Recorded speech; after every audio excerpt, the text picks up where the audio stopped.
सबने ब्रेकफास्ट किया है बट आवाजें तो नहीं आ रही। केवीएस में समझिए कि आपका हो गया है और आप टीचर बन गई हैं और अब आपकी पोस्टिंग है महाराष्ट्र में।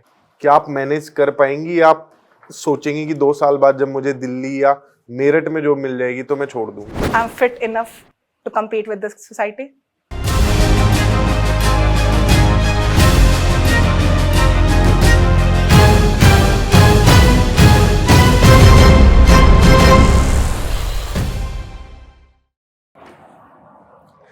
May I come in, sir? Are you?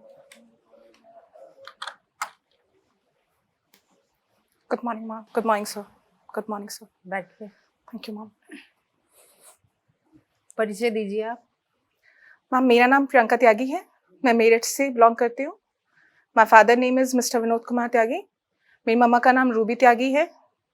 मैंने अपनी 10th और 12th सीबीएसई बोर्ड से करी है। इससे अलग मैं एनसीसी के कैडेट रही हूँ 2013 और 14 में। I am C certificate holder with C grade itself. Apart from this, IMS Ghaziabad से मुझे 2022 में ही on the occasion of teachers day I got best teacher award from there as well. 22 में ही फैब में मैंने CCS यूनिवर्सिटी के साथ मिलकर अपने स्कूल का एक national science week festival organise कराया था। एंड रिसेंटली मैंने 24th और 25th ऑफ मार्च को ऑनलाइन सेमिनार में पार्टिसिपेट किया था CCS यूनिवर्सिटी के लिए ही। That's all about me. Okay, तो आप मेरठ से हैं। यस तो RRTS की फुल फॉर्म बताइए। Sir, it's rapid rail transport system. और इसकी लेंथ कितनी है? Sir sorry sir, right now I am not able to recall it. Okay, आप NCC सर्टिफिकेट होल्डर है। यस सो NCC का फाउंडेशन डे हम कौन से डे को सेलिब्रेट करते हैं? I mean date. I am sorry sir, Okay, I am okay. Not able to recall. अभी कौन से स्टेट ने इंडिया में न्यू स्पोर्ट पॉलिसी को नोटिफिकेशन दिया, उसको डिक्लेयर करा है? Sorry Okay. अगर देखा जाए तो दिल्ली के NCR में आता है मेरठ। मेरठ को मिला के कुल कितने डिस्ट्रिक्ट उत्तर प्रदेश के दिल्ली NCR रीजन में आते हैं? Sir, I can't give you the exact idea, but it is about 8 districts. Okay. So, Priyanka, it's interesting that you have mentioned NCC. Yes, ma'am. I would like to ask that while you had that experience in NCC at college level, which qualities do you think you inculcated back then that you will carry with yourself for the rest of your life? Ma'am, I'll carry forward my discipline. First of all, my discipline only. NCC has really encouraged a discipline and a patience in me. That was a really great contribution from NCC. All right, wonderful. And in a short note for yourself, you mentioned that you're a self-motivated individual. So I would like to ask any 2 to 3 things that you do on a daily basis that makes you a self-motivated person. While like getting up, I always used to say that I'm fit enough to compete with this society. And apart from this, that one day I'll be at a good post. Ms. Kanika, what do you like to do in your free time and how does that help you in your teaching? Ma'am, first of all, it's Priyanka. I'm sorry. And can you pardon your question again? Sure. So, what do you like to do in your free time and how does that help you in your teaching? Ma'am, मैं अपने free time में मैं जो prefer करती हूँ, it's like मैं YouTube पे shorts, creative shorts को, DIY को थोड़ा ज़्यादा प्रेफर करती हूँ, क्योंकि वो एज अ PRT हमारी टीचिंग स्किल्स को TLMs में काफ़ी हेल्प करता है। तो वो मेरी टीचिंग में ऐसे ही हेल्प करता है, मेरे अब तक भी करा है उसने मुझे हेल्प।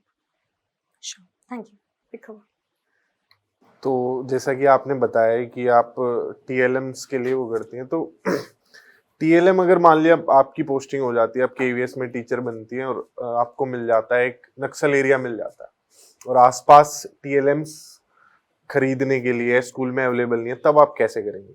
सर, इससे सबसे पहले मैं यही कहना चाहूँगी कि एक टीचर अपने आप में एक TLM होता है। तो मेरे पास बहुत सारे, मेरा फ़ोन होगा, मेरे पास आइडियाज़ होंगे, मेरे पास पेपर होगा।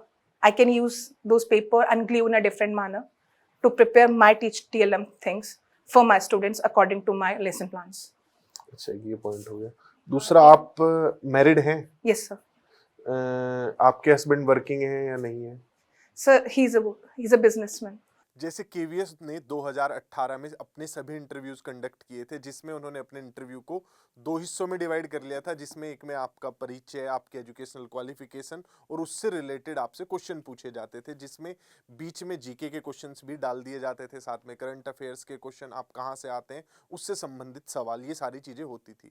अगर मैं दूसरे पार्ट की बात करूँ तो उसमें होती है कि आप जिस लेवल के लिए अप्लाई कर रहे हैं उसके किसी एक चैप्टर की डेमो टीचिंग। तो हमने भी उसी पैटर्न पर इन अपने सारे इंटरव्यूज को शूट किया है, जो कि आप देख पा रहे होंगे। और डेमो वाला पार्ट जो होता है, कई इंटरव्यूज में पहले पूछा जाता है, कई में बाद में पूछा जाता है। वो इंटरव्यू के मूड पे डिपेंड करता है। इंटरव्यू का जो टाइम होता है वो अमूमन 10 से 15 मिनट होता है, लेकिन हमने जब स्टूडेंट एक इतनी दूर से चल के हमारे पास इंटरव्यू देने आया तो थोड़ा सा टाइम ज़्यादा देने की कोशिश किया, नहीं हमने ये इंटरव्यू जो है 15 से 20 मिनट के रखे हैं, लेकिन जो जनरल एक एवरेज टाइम होता है केवीएस इंटरव्यूज का वो होता है 10 से 15 मिनट। अब आते हैं नेक्स्ट पार्ट पे। अगर आप भी ऐसी ही तैयारी करना चाहते हैं, आप भी चाहते हैं कि ऐसे ही आपका बढ़िया पैनल एक इंटरव्यू ले, रिकॉर्डेड वीडियो आपको बाद में मिल जाए जिसे आप रिव्यू कर पाएं, आप भी चाहते हैं कि आपके इंटरव्यू को पैनल रिव्यू करके आपको रिमार्क्स भी दे, वो भी आपको वीडियोस में मिल जाएगा। तो अगर आप ये सारी ही चीज़ें चाहते हैं तो आप भी हमारे केवीएस मॉक इंटरव्यू के बैच में एनरोल कर सकते हैं, और इसकी ज़्यादा जानकारी के लिए आप इस नंबर पर फ़ोन कर सकते हैं।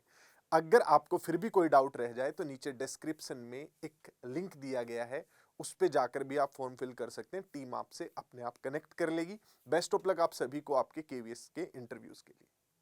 तो जैसे कल आपकी जॉब लग जाती है केवीएस में, समझिए कि आपका हो गया है और आप टीचर बन गई हैं, और अब आपकी पोस्टिंग है महाराष्ट्र में, क्या आप मैनेज कर पाएंगी, या आप सोचेंगी कि 2 साल बाद जब मुझे दिल्ली या मेरठ में जॉब मिल जाएगी तो मैं छोड़ दूंगी? नहीं सर, ऐसा नहीं है, मैं मैनेज करूँगी। First of all I am a travelling lover, so मुझे ट्रैवल करना पसंद है टू एक्सप्लोर द थिंग्स, और मेरे हस्बैंड सपोर्टिव हैं, अदरवाइज मैंने शायद इस चीज़ के लिए कभी सोचा नहीं होता। केवीएस मेरी प्रायोरिटी इसीलिए रही है क्योंकि मैं यहाँ पे डाइवर्सिटी को एक्सप्लोर कर सकूँ। ठीक है। So, as I can clearly see that you've worked for 2 years as a teacher. So, describe a difficult work situation that you've ever faced and how did you overcome that? Ma'am, once I was stuck in a situation जहाँ पे हमारा annual function, हमारे 12th के board exam, 10th-12th के board examinations और हमारे primary level के examinations एक साथ कोलैप्स कर गए थे, मतलब एक साथ आ गए थे। वहाँ पर I was activity incharge and a coordinator too, and I was teaching as a mathematics TGT mathematics there. तो वो सारे एग्जामिनेशंस को एक साथ कवर अप करना और ये सारी चीज़ें, एनुअल फंक्शन भी किया और मैंने अच्छे से किया था, and we got the appreciation as well. And how did you manage to do that altogether? Altogether ma'am, it was a period कि जहाँ पे online education, online platform introduce हो चुके थे। Last year only it happened. तो मैंने अपनी extra classes 10th को वहाँ प्रोवाइड कराई थी ऑनलाइन प्लेटफॉर्म में। In the evening classes I used to take their class as well. School duration में मैंने अपने स्टाफ, अपने प्रिंसिपल से थोड़ी सी रिक्वेस्ट करके अपने टाइम टेबल्स में चेंजेस कराए थे, जो मॉर्निंग आवर्स में अपनी क्लासेस को इंडल्ज कराया था, so that at the second half में फ्री रह सकूँ, और उसके बाद सेकेंड हाफ में मैं अपना टीचिंग में वहाँ पे यूज़ करती थी, मीन्स एनुअल फंक्शन के लिए अपने आप को यूज़ करती थी। Thank you. हाँ प्रियंका, आपको पढ़ाने का एक्सपीरियंस है, आपको टीचर डायरी भी लिखती रही होंगी। Yes ma'am. तो एक लेसन के लिए आप टीचर डायरी जब मतलब लिखकर आपने बच्चे के पढ़ाती रही, तो क्या आपका वो कोर्स पूरा हो गया, या टीचर डायरी में जो जो पॉइंट्स आपने लेके चले वो सारे बच्चों को समझ में आ गए? मैम ऐसा हर बार नहीं हुआ। हाँ। कई उसके बार लिए ऐसा- क्या किया? जब नहीं हुआ हाँ। मैम, उस टाइम पे मैंने अपनी टीचर डायरी को रिफॉर्म किया नेक्स्ट डे के लिए, उसमें जो भी पूछा रह गया था उसे ऐड किया और उसी तरीके से फिर कंटिन्यू किया मैंने आगे के लिए। मतलब जिस तरह लिखे जाते हैं पॉइंट्स उसी तरह आपने कोशिश की, या लिख के बस साइन करा लिया और अपनी मर्जी से बढ़ा दिया? मैम लिखते हैं हम हाँ। अपनी गाइडेंस के हाँ, लिए, हाँ। लेकिन क्लास में जाकर हमें हाँ। अपनी, as you know it's child centred teaching method, तो वहाँ पर हमारे बच्चों के अकॉर्डिंग कभी कभार हमारे टीचिंग प्लान्स चेंज हो जाते हैं। बच्चों को अपना वो कॉन्टेक्ट वो समझ में आ रहा है तो मतलब कैसे पता लगाओगे आप? क्या क्वेश्चन पूछोगी उनसे? मैम सारा होने के बाद हमारे क्वेश्चंस होते हैं तो उसमें पता चल जाता है, जहाँ पे लाइक लास्ट में अपन क्वेश्चंस पूछते हैं हम बच्चों से, जो भी हमने टॉपिक समझाया उसी टॉपिक से क्या रिलेटेड हम क्या बच्चों से ढूंढते हो उसमें, क्या पता चलता है? यही जो हमने पढ़ाया क्या वो कॉन्सेप्ट बच्चों तक पहुंचा या नहीं, हम उसमें वो चीज ढूंढने की कोशिश करते हैं। और अगर कोई थोड़ी- बच्चा ऐसा मतलब आपके नजर में आ गया कि इस बच्चे को समझ में नहीं आया, तो उसके लिए नेक्स्ट डे आप क्या प्लानिंग करके जाती हैं? मैम मैं अपने थोड़े से मेथड्स रिकैप करूंगी, मतलब पहले तो अपना सब्जेक्ट जो भी मैंने कंटेंट आज पढ़ाया है, कल जाते ही पहले वो थोड़ा सा रिकैप करूंगी। बच्चे से आई कांटेक्ट बनाने के लिए उसका कॉन्फिडेंस लेवल चेक करूंगी, क्या वो आज मुझसे आई कांटेक्ट बनाकर उस चीज को आंसर कर रहा है या नहीं।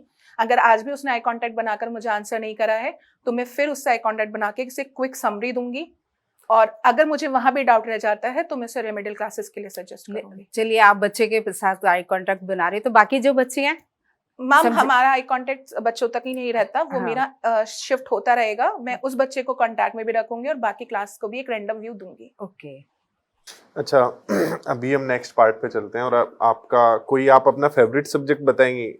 अच्छा, अब जैसे आपने लिखा अब टीजीटी मैथ्स भी आप रही हैं, तो अभी आप जो केवीएस दे रही हैं इस बार, वो पीआरटी को सोच में रख के कि टीजीटी को? पीआरटी को सर। पीआरटी को। तो पीआरटी में कोई सब्जेक्ट ऐसा जो आपके ज्यादा दिल के करीब है? सर सारे सब्जेक्ट्स दिल के करीब हैं। तो चलिए, कोई भी एक सब्जेक्ट और उसका कोई भी एक चैप्टर आप हमें स्टूडेंट्स मानते हुए पढ़ा के मुझे दिखाइए। सर अपनी तरफ से चॉइस करना है, हाँ हाँ तो I would like to go for maths. हाँ, मैथ्स का कोई भी एक टॉपिक आप हमें, we are your students, okay तो सर। हमें कोई भी एक टॉपिक आप अपना पढ़ाइए। Sir I would like to reenter again. Yes yes, you can. Thank you sir. Good morning class, good morning ma'am. How are you all? Very fine. सब अच्छे से आए हैं? हाँ सबने ब्रेकफास्ट किया है? वेरी गुड, बट आवाजें तो नहीं आ रही है ना? चलो कोई नहीं, अभी जब मैं पढ़ाऊंगी ना तब मुझे जोर जोर से आवाज आके मुझे मेरे क्वेश्चंस के आंसर देंगे। आप लोग खेलने जाते हो है ना? हाँ, और कहाँ जाते हो? कुछ लोग अपनी घर की गलियों में खेलते हैं, कुछ बच्चों के घर के सामने पार्क भी होगा, पार्क भी जाते हैं ना हम खेलने। शाम को हुई और हमें बस खेलने का इंतजार होता है, हम सीधा पार्क में पहुंचते हैं। अब पता एक छोटा सा बच्चा है, उसने भी पार्क में खेलने गया, लेकिन वो रोज खेलने जाता था, तो उसने एक चीज नोट करी कि उस पूरे पार्क की जो अराउंड का स्पेस है ना, वो थोड़ा सा खराब हो गया। क्यों? क्योंकि रोज शाम को उसमें कोई ना कोई एनिमल आता है और वो उसे प्लांट को नुकसान पहुंचा देता है, सॉइल को नुकसान पहुंचा देता है, ये जहां भी चीजें रखी हुई हैं वो नुकसान में आ जाती हैं। तो उसने घर जाके अपने पापा से कहा कि पापा आप एक काम करो, उस पूरे पार्क की ना फेंसिंग करा दो। फेंसिंग क्या होती है कि हम उसके चारों तरफ एक बाउंड्री खड़ी कर दें।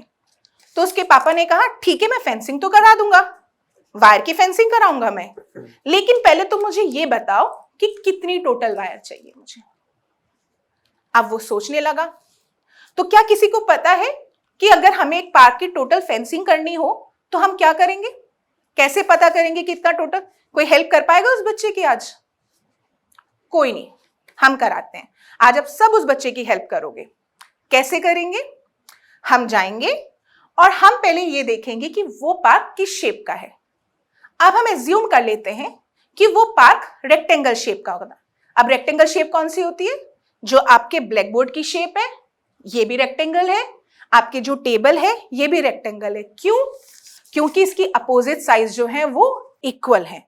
इसकी लेंथ के इक्वल है, इसकी ब्रेथ के इक्वल है।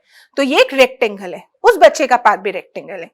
और रेक्टेंगल की अराउंड के स्पेस को जब हम मेजर कर लेंगे वायर के लिए, तो उस अराउंड का जो स्पेस होता है उसे हम कहते हैं पेरीमीटर, परिमाप। हिंदी में उसे कहते हैं परिमाप। पेरीमीटर को हम करेंगे। वो कैसे? कि हम एक पॉइंट से शुरू होंगे, उसकी ब्रेथ को मेजर करेंगे, फिर उसकी लेंथ को मेजर करेंगे वापस, क्योंकि ये ब्रेथ इसके इक्वल थी तो ये भी इतनी हुई, और ये लेंथ इसके इक्वल थी तो ये भी इतनी हुई। तो हम ये सारा मेजर करेंगे और फिर लास्ट में क्या करेंगे? उसे ऐड कर देंगे। तो एक पॉइंट से हमने लेंथ, हमने ब्रेथ, लेंथ, ब्रेथ और लेंथ एज्यूम कर लेते हैं कि उसकी ब्रेथ 5 थी और लेंथ उसकी 10 थी। ये हमने एज्यूम कर लिया। अब क्या होगा? अब ये तो बहुत लंबा प्रोसेस है। हम बच्चे की एक तरीके से और हेल्प करते हैं, हम उसे डायरेक्ट फॉर्मूला दे देते हैं। तो पेरीमीटर ऑफ रेक्टेंगल का एक फॉर्मूला होता है। वो फॉर्मूला होता है 2 bracket L plus B bracket close means length और ब्रेथ को प्लस करो, ऐड करो और उसका ट्वाइस कर दो तो हमें वही चीज मिली ना। कैसे? एक ब्रेथ, दो ब्रेथ, लेंथ और लेंथ सब ट्वाइस आ रही थी, तो हमने लेंथ और ब्रेथ को प्लस करा और उसका ट्वाइस कर दिया और उसका जो टोटल एडिशन हमें मिलेगा, जो टोटल वैल्यू मिलेगी, वो उस पूरे फिगर की रेक्टेंगल की पेरीमीटर थी। ठीक है, ये तो हुआ पेरीमीटर ऑफ रेक्टेंगल। अब मैं आपको कुछ क्वेश्चंस दे रही हूं, आप मुझे फाइंड करो।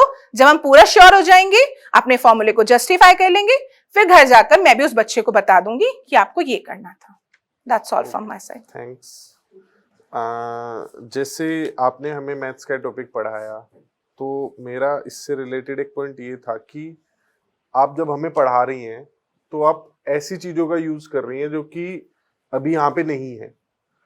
तो क्या आप आसपास की किसी चीज का इस्तेमाल करके पहले उसका पेरीमीटर हमें मतलब एक्टिविटी के तौर पे फाइंड करना सिखाना चाहेंगे? क्योंकि ये हम सब एक अजम्पशन में चले गए कि एक पार्क है, हो सकता है कि मेरे घर के पास पार्क हो, इस स्टूडेंट के घर के पास पार्क ना हो, तो आप क्या करेंगे? सर सबसे इजी एग्जांपल बच्चों की बुक, जो उनके पास उनका स्केल है। Thank you ma'am. उनके पास उनका स्केल है और मैं उनकी बुक का जो उनसे सबसे ज्यादा कनेक्ट कर पाएगा, वो मेजर भी कर पाएंगे, उनकी मार्क्स की बुक का एग्जांपल उन्हें दूंगी। अच्छा, जैसे हम लेंथ की बात कर रहे हैं, तो किसी भी बच्चे को लेंथ के बारे में सिखाने का ऑर्डर क्या होना चाहिए? आपके पास एक बच्चा है कि जीरो नॉलेज है उसे लेंथ को लेके, आप फर्स्ट स्टेप क्या होगा, सेकंड स्टेप क्या होगा, थर्ड क्या होगा, फोर्थ क्या होगा, जीरो टू लास्ट आप उसे कैसे सिखाएंगे? मुझे पॉइंट्स बताइए कुछ। सर मैं सबसे पहले उसकी हैंड को, वन हैंड, फिर लेग्स का यूज कर कर उसे 1 मीटर का उसका डिस्टेंस दूंगी और उसके बाद उसके स्केल में उसे मेजरमेंट्स की यूनिट्स को डिस्क्राइब करूंगी सेंटीमीटर से, वो स्मॉलेस्ट यूनिट को यूज करते हुए, और फिर मैं उसे उसकी स्केल्स की यूनिट से उससे जस्ट रैंडम एग्जांपल देके, फॉर एग्जांपल उसका पेंसिल बॉक्स उसके पास है, उसका लंच बॉक्स है, उसकी बुक उसके पास है, तो उसके उस तरह से यूज करवाऊंगी। अच्छा, तो जैसे कभी भी हम कुछ सिखाते हैं बच्चे को, तो हमें दो तरीके के हमारे पास मेजर हो जाते हैं, जैसे कि स्टैंडर्ड, एक नॉन स्टैंडर्ड। पहले मैं स्टैंडर्ड चीज का यूज करूँ सिखाने के लिए कि non standard? Sir non standard का। नॉन स्टैंडर्ड का। अच्छा, जैसे असेसमेंट की बात करते हैं, तो कितने टाइप के असेसमेंट आपको लगते हैं होते हैं? सर अब 2 टाइप के असेसमेंट्स होते हैं अभी जो करंट उसमें। First is formative and second one is summative. तो समेटिव, इनमें नेगेटिव व्यू किसका है? सर मेरे अकॉर्डिंग नेगेटिव व्यू दोनों में से किसी का भी नहीं है, सबके अपने अपने कॉन्स, दोनों के ही अपने कॉन्स है, दोनों के ही अपने प्रॉस हैं।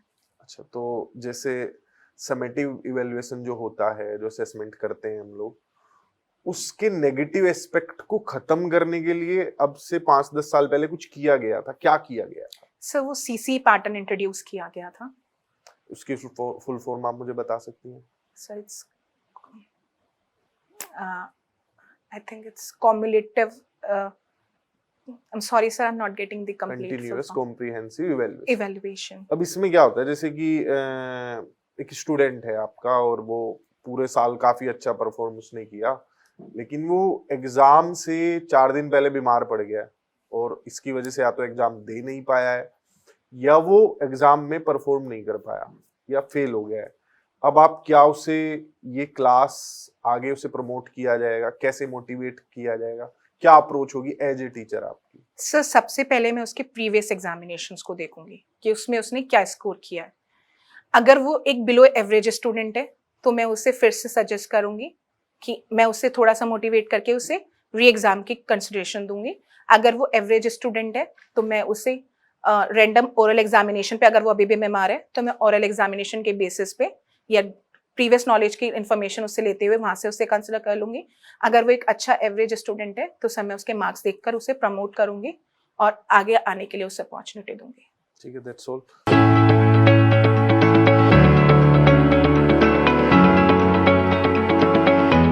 मैंने आपसे ये सवाल किया था टीचर डायरी लेसन प्लान के बारे में, तो आप लेसन प्लान बनाते समय आप ये इम्प्रूव कर सकते हैं कि उतना ही टॉपिक आप लें बच्चों के बौद्धिक स्तर के अनुकूल, कि जो उनके समझ में आ जाए और उसको बिल्कुल सरल से कठिन की ओर उसको ले जाके करे, तो शायद बच्चा अच्छे से एक ही दिन उसी दिन समझ जाएगा, शॉर्ट में वो।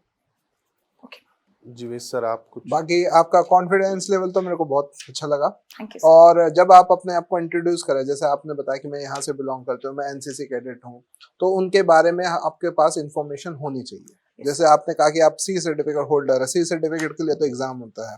तो बेसिक चीज़ है कि अगर आप किसी ऑर्गेनाइजेशन, क्योंकि एनसीसी पूरे वर्ल्ड की सबसे बड़ी यूथ ऑर्गेनाइजेशन है, तो इसके बारे में इंफॉर्मेशन रखना जरूरी है, क्योंकि आप ये डेफिनेटली आपका केवीएस का इंटरव्यू होगा, वहाँ पे भी आप बोलेंगे तो डेफिनेटली वहाँ पर आपको इससे क्वेश्चन पूछा जाएगा। Sure sir. तो अगर जो और जैसे आप जिस स्टेट से बिलोंग करते हैं, जिस डिस्ट्रिक्ट से है, तो उसके बारे में थोड़ी बहुत इन्फॉर्मेशन आपको होना। जैसे ये आपने अभी आरआरटीएस बताया, तो उसमें वो ट्रांसपोर्ट नहीं ट्रांजिस्ट आएगा। ओके, तो उसकी लेंथ क्या है, कितने स्टेशन है। अभी रिसेंटली उसमें आपका क्या कहते हैं शुरू की गई है सर्विस दुहाई से दुहाई से गाजियाबाद, हाँ। तो इस तरीके से आपसे क्वेश्चन पूछे गए। सर वो पता था बट थोड़ा सा भूल गई थी, इतना पता था।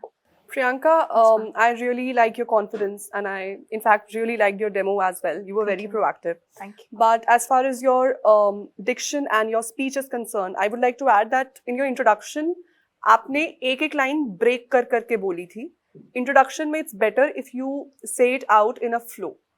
तो आपने एक sentence बोला, break लिया, हाँ। उस तरीके से मत करिए. Try to give your sentences a good flow. Sure. And second of all, I felt at many places you were not able to complete your sentence.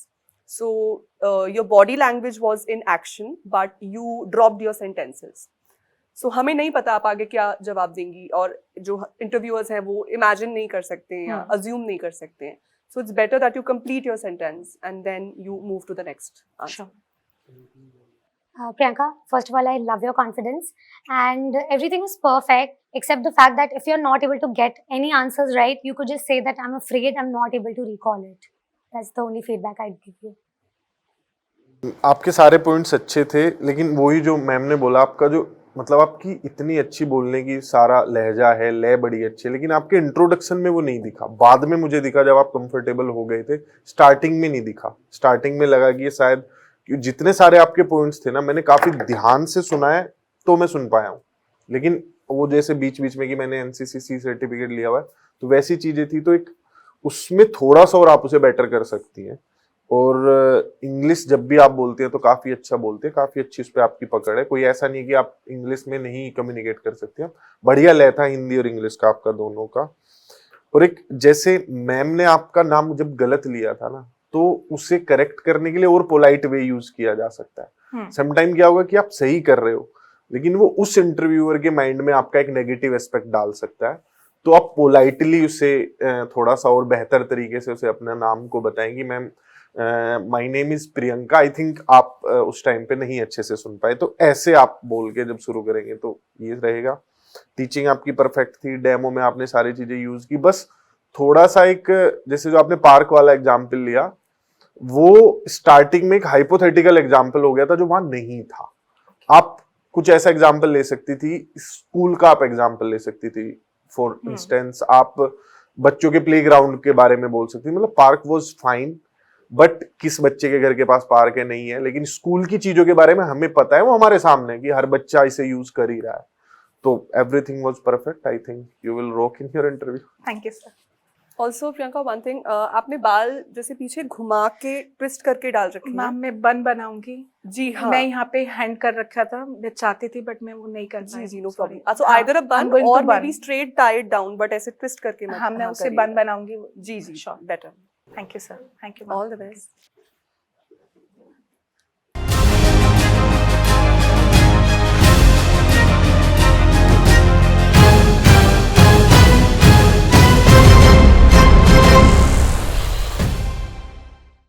Thank you sir. Thank you. All the best. आप कुछ वैसे भी camera बंदी के कुछ question आप पूछना चाहो, कुछ आपको सलाह या कुछ की कुछ मैम, आपके मन में डाउट हो तो? मैम के क्वेश्चन से रिलेटेड है।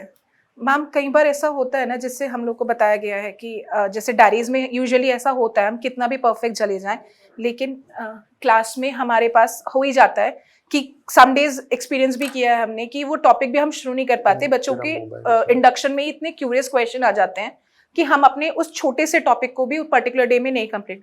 व्हाट इफ अगर मैं यही आंसर दे दूं, मतलब इस तरीके से जैसे मैंने एलिब्रेट किया था, मैं उसे पर्टिकुलर स्टिक ना रहूं, क्योंकि शायद मैं आपका क्वेश्चन ठीक से समझ नहीं पाई। मेरे हिसाब से मैं ये क्वेश्चन ही सोच रही थी कि आप मुझसे यही पूछना चाह रहे हो कि क्या हम मतलब ज़रूरी है कि हम उसे ख़त्म ही कर जाएँ। तो मेरे अकॉर्डिंग ये था मेरी सोच पे। मेरा जो क्वेश्चन था वो यही था कि टीचर डायरी में हम लेसन प्लान जब बनाते हैं तो कोई एक टॉपिक लेते हैं और उस टॉपिक से रिलेटेड छोटे छोटे क्वेश्चन हमें बनाने चाहिए, हाँ मैम। ठीक है, और वो क्वेश्चन बच्चों से हम पूछेंगे। जरूरी नहीं है कि सारे बच्चे उनका आंसर दे, एक भी बच्चा अगर आंसर देता है तो आप उसी को पकड़ के वहीं से शुरुआत करें। तो अगर मुझसे इंटरव्यूअर्स ये क्वेश्चन पूछते हैं तो मुझे उन्हें फिर हाँ। मतलब वहीं जाना है, आप ठीक है। पढ़ते तो जाएंगे ना, तैयारी हाँ, करके तो जाएंगे, हाँ। आपको सब टीचर को सब पता होना चाहिए, हाँ, बच्चा कुछ भी पूछ सकता है। ठीक है मैम। बस यही था। Okay. Thank you sir. Thank thank you. Sir मेरी फाइल